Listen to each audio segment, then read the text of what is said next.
गलत कौन? क्या कहा बहू? तुम मेरी बेटी की सेवा नहीं करोगी? तुम्हारा दिमाग खराब हो गया है?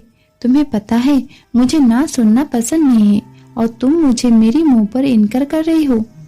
जी माँ जी, मुझे भी आज तक ना कहने की आदत नहीं थी, पर आज से मैंने ना कहना सीख लिया है, इसलिए आप भी ना सुनने की आदत डाल लें।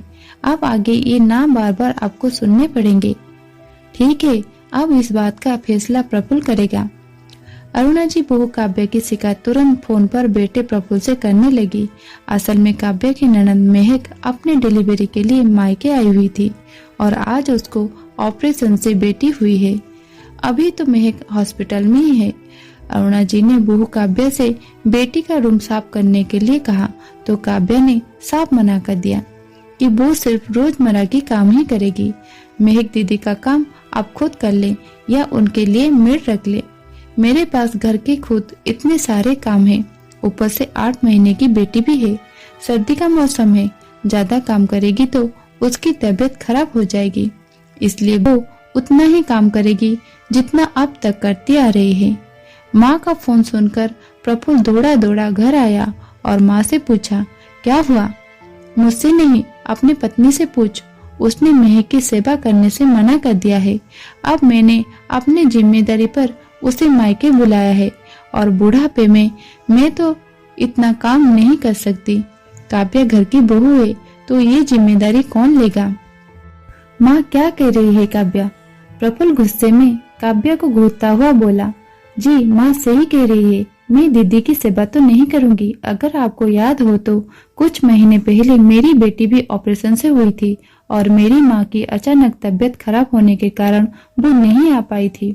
तब सास और ननद ने मेरी सेवा करने से इनकार कर दिया था, ये कहकर कि इतना काम हमारे बस का नहीं है और कौन सा तुमने बेटा जना है जो तुम्हारे नखरे उठाए जाए, और जिसकी माँ को उसकी परवाह नहीं तो हम क्यों करें। सास तो फिर सास ही है, पर महक दीदी ने भी जरा मुझ पर रहम नहीं दिखाई। आप भूल गए उस वक्त आप भी कितने परेशान थे। आपको अपने ऑफिस से छुट्टी करनी पड़ी थी और तो और घर के कामों से बचने के लिए माँ और दीदी मौसी के देवर की बेटे की शादी में चले गए थे।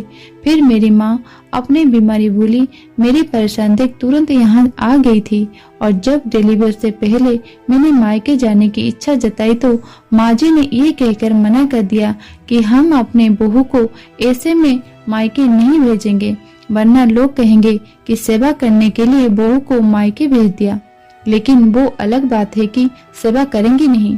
और जब मैंने बेटी जनी थी तो अब ननद जी ने भी बेटी जनी है तो उनकी भी नखरे क्या उठाना, और अगर उठाना है तो फिर माँ जी उठाए अपनी बेटी की नखरे, जैसे मेरी माँ ने मेरा उठाया था।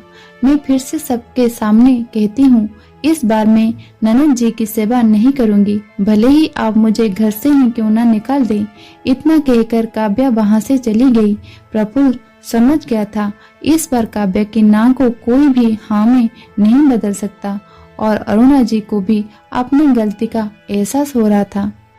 वीडियो को अंत तक देखने के लिए धन्यवाद। कहानी कैसी लगी कमेंट करके जरूर बताएगा। वीडियो पसंद आई हो तो लाइक शेयर करिए और चैनल को सब्सक्राइब करिएगा। मिलते हैं और एक कहानी के साथ, तब तक रहती हूँ नमस्कार।